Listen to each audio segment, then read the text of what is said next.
Dear students, मैं जावेद अख्तर खान, सहायक अध्यापक स्वामी विवेकानंद उच्चतर माध्यमिक विद्यालय सैजनवा बैठपुर सिद्धार्थनगर। जैसा कि हम सभी जानते हैं कि शासन द्वारा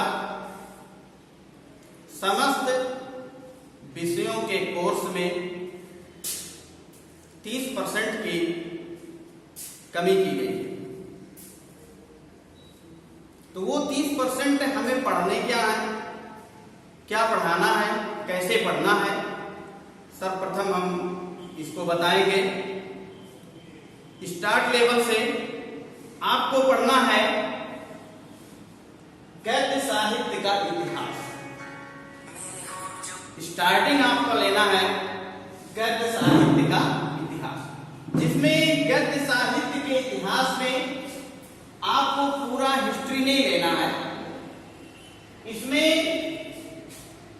लेना है आपका गद्य का विकास, और गद्य के विकास में उसके आगे आपको प्रथम स्टेप लेना है भारतेंद्र युग को लेना है, और भारतेंद्र युग के बाद सेकंड स्टेप जो आपका आएगा द्विवेदी युग। इसमें आपको यही दो लेना है। गद्य साहित्य में स्टार्टिंग लेवल पे जब हम जाएंगे तो सर्वप्रथम हम गद्य का विकास लेंगे, इसके बाद भारतेंद्र युग लेंगे, और भारतेंद्र युग के बाद हम द्विवेदी युग लेंगे। इसके बाद हमारा अगला जो स्टेप होगा, अगला कदम होगा, तो अगले कदम में हम पहुंचेंगे तो वहां हमें मिलेगा अपने पाठ्य पुस्तक से जो पढ़ना है उससे हमें रेखांकित अंश की व्याख्या, तथ्यपरक प्रश्न का उत्तर, और इसके साथ साथ गद्य से, पाठ मंत्र से, गुरु नानक देव से, गिल्लू से, निष्ठा मूर्ति कस्तूरबा से, और सड़क सुरक्षा एवं यातायात के नियम तथा तोता, इतने चैप्टर्स हमें लेने हैं। इतने पाठों का हमें अध्ययन करना है, अर्थात पढ़ना है और पढ़ना है। बकिया और पाठ हमें छोड़ देना है। तो सबसे पहले हम चलेंगे, इसको समझेंगे, और इसके बाद हम भारतेंद्र युग के बारे में जानेंगे, फिर उसके बाद द्विवेदी युग के बारे में जानेंगे। अब ये देखेंगे कि गद्य का विकास। अब गद्य का विकास जो होता है, तो गद्य का प्रथम विकास जो होता है, गद्य का प्रथम विकास जो होता है वो सामान्य बोलचाल की भाषा के रूप में होता है। छोटे शब्दों में क्या लिया जाए कि सामान्य बोलचाल की भाषा के रूप में गद्य का प्रथम विकास माना जाता है, सामान्य बोलचाल की भाषा के। तो इसको हम शॉर्ट में ऐसा भी लिख सकते हैं, सामान्य बोलचाल, सामान्य बोलचाल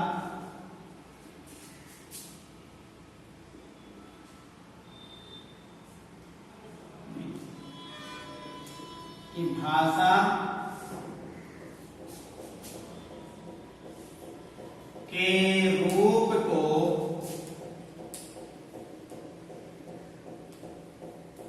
गद्य का विकास माना जाता है।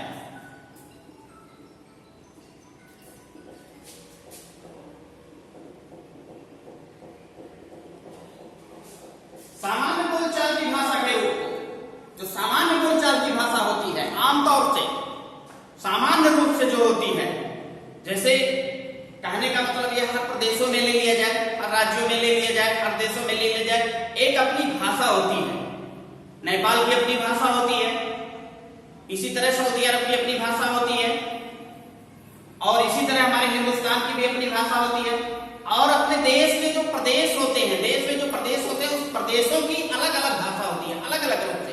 जैसे केरल में अलग रूप से भाषा बोली जाती है, कर्नाटक में अलग से बोली, गुजरात में अलग से गुजराती के नाम से होता है ना, मराठी के नाम से होता है, पंजाबी के नाम से होता है। तो किसी भी राज्य की जो सामान्य रूप से बोलचाल की भाषा है वही भाषा का विकास है। ये जान लीजिए कि हमारे स्टार्टिंग लेवल यहीं से है बच्चों। हमें स्टार्ट अपने उत्तर पुस्तिका में, जो हम उत्तर पुस्तिका बना रहे हैं, हम स्टार्ट यहीं से करेंगे। ये स्टार्ट करने के बाद जब ये हमारा समाप्त हो जाएगा ये स्टेप, तब हम पाठ की तरफ बढ़ेंगे। जीवन परिचय में जाएंगे, रेखांकित अंश की व्याख्या में जाएंगे, क्वेश्चन उत्तर यानी प्रश्न उत्तर में जाएंगे। इस तरीके से तब जाकर के हमारा पाठ कंप्लीट हो जाएगा। लेकिन हम स्टार्ट कहां से देंगे? यहीं से देंगे, गद्य साहित्य का इतिहास, गद्य का विकास, और जो कि हमें चैप्टर जो पढ़ने हैं कोर्स में कम करके 30% माइनस करके जो हमारे पास कोर्स आया है, इसमें हमें पढ़ना है भारतेंद्र युग और द्विवेदी युग पढ़ना है। स्टार्टिंग हमारा यहीं से होना है। अब हम देखते हैं भारतेंद्र युग। भारतेंद्र युग की अवधि कहां से होती है? सन 1800। इसकी अवधि जो होती है सन 1868 से लेके 1900 ईस्वी तक। सन 1868 ईस्वी से लेकर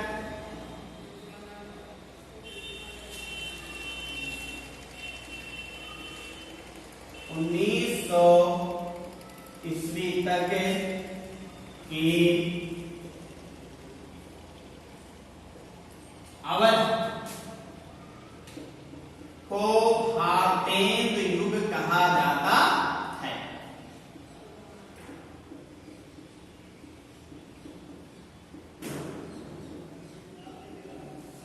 1868 स्टार्टिंग है भारतेंद्र युग का जो अवधि, एक समय सीमा जिसको कहते हैं, 1868 ईस्वी से हमारा शुरू होता है और ये कहां से चलता है? 1900 ईस्वी तक चलता है। 1900 तक की अवधि को हम क्या कहेंगे? भारतेंद्र युग कहेंगे। और इसके बाद अब आ जाता है और कहा जाता है 1800, एक जगह ऐसा भी आता है कि 1850 ईस्वी से 1900 ईस्वी तक। 1800 एक जगह ऐसा भी आता है कि 1850 ईस्वी से लेकर 1900 ईस्वी तक की अवधि को भारतेंद्र युग कहा जाता है।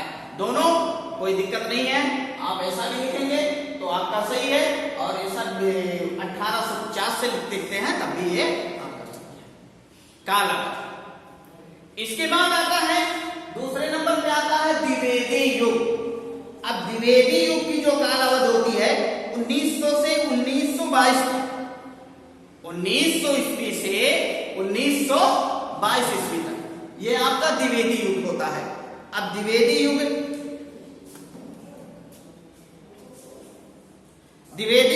1900 से 1922 अवधि तक को द्विवेदी युग कहा जाता है, और इस युग को जागरण युग के नाम से भी जाना जाता है।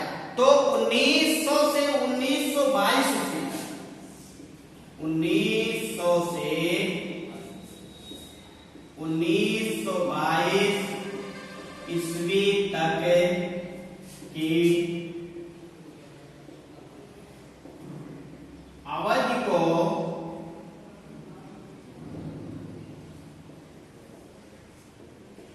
द्विवेदी युग कहा जाता है। अब इसको अन्य किस नाम से जाना जाता है? द्विवेदी युग को जागरण सुधार, इसको अन्य द्विवेदी युग को जागरण सुधार के नाम से, काल के नाम से भी जाना जाता है। तो ये रहे आपके गद्य साहित्य का इतिहास में गद्य का विकास और भारतेंद्र युग और द्विवेदी युग। इसके बाद हमारा जब पद्य साहित्य आएगा तो पद्य साहित्य में हम पढ़ेंगे, पद्य साहित्य में जो हमारे पास कोर्स के लिस्ट आए हुए हैं, इसमें हमें पद्य का विकास पढ़ना है, संक्षिप्त रूप में परिचय देना है। संक्षिप्त का मतलब थोड़े शार्ट करके संक्षिप्त परिचय देना है, और इसके साथ साथ हमें आदिकाल यानी कि और भक्तिकाल, मध्यकाल का दूसरा नाम भक्तिकाल है, आदिकाल को पढ़ना है और भक्तिकाल को पढ़ना है। तो आज के इस स्टेप में हम इतना ही बताना चाहेंगे। फिर नेक्स्ट वीडियो में हम लोग पद्य साहित्य को लेकर के उतरेंगे या गद्य से ही अगर उतरेंगे तो हम प्रथम जो पाठ हम लेंगे मंत्र से लेंगे। वैसे पुराने किताब से चैप्टर तो सब दिया, बात है प्रताप नारायण मिश्र जी का, लेकिन इसको काट दिया गया, माइनस कर दिया गया है, तो बात से हम नहीं पढ़ेंगे।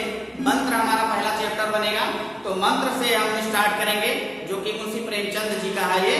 तो यहाँ से हम स्टार्ट करेंगे। तो नेक्स्ट वीडियो हम गद्य से लेकर आएंगे मंत्र पाठ का, इसका भी जीवन परिचय, भाषा शैली और कृतियों के बारे में बताया जाएगा। तब तक के लिए आज का जो मुख्य वीडियो था वो गद्य साहित्य का इतिहास, गद्य का विकास और भारतीय युग तथा द्विवेदी युग की समय सीमा और उसको कैसे क्या कहा जाता है, इसके बारे में हम बताएं। अब ये समझ लीजिए कि अब आप समस्त छात्र अपना होमवर्क कॉपी बना लीजिए और अपना कॉपी बनाने के बाद अपने उस विषय को, हिंदी के विषय को उस उत्तर पुस्तिका में अब लिखना आरंभ कर दीजिए। यहीं से स्टार्ट करेंगे। इसके बाद हम पद्य साहित्य लेंगे और पद्य साहित्य लेने के बाद जीवन परिचय और रेखांकित अंश की व्याख्या कर लेकर चलेंगे। लेकिन अभी आपको स्टार्ट यहीं से करना है।